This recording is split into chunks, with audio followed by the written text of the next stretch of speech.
और एक बात, इस आपातकाल के दौरान भारत के संविधान के प्रस्तावना में, प्रियम्बल में 2 शब्द जोड़े गए हैं। राय साहब, आप इस विषय के बारे में कभी बोलेंगे या लिखे तो मुझे मालूम नहीं है, देखता हूं। 2 शब्द जोड़े हैं।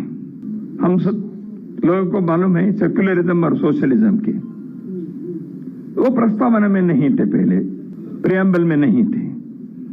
उन 2 शब्दों को जोड़ा है। प्रियम्बल शाश्वत रूप से है, क्या सोशलिज्म के विचार आइडियोलॉजी के नाते क्या शाश्वत है भारत के लिए? सेक्युलरिज्म का शब्द भारत संविधान में नहीं था, प्रस्तावना में जोड़ा है। विचार में होंगे सेक्युलरिज्म के, बाकी गवर्नमेंट पॉलिसीज में है, स्टेट पॉलिसी में है, वो अलग बात है। तो इन 2 शब्दों को प्रस्तावना में जोड़ा।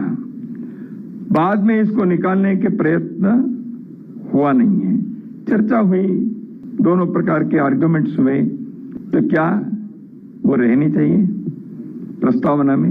ये विचार होना चाहिए, क्योंकि मैं जानता हूं संविधान के निर्माता डॉक्टर बाबा साहेब अम्बेडकर जी के नाम जिस भवन पर है, उसमें मैं खड़े होकर बता रहा हूं, ये बाबा साहेब अम्बेडकर ने जो संविधान बनाया था उस के प्रस्तावना में ये 2 शब्द नहीं थे।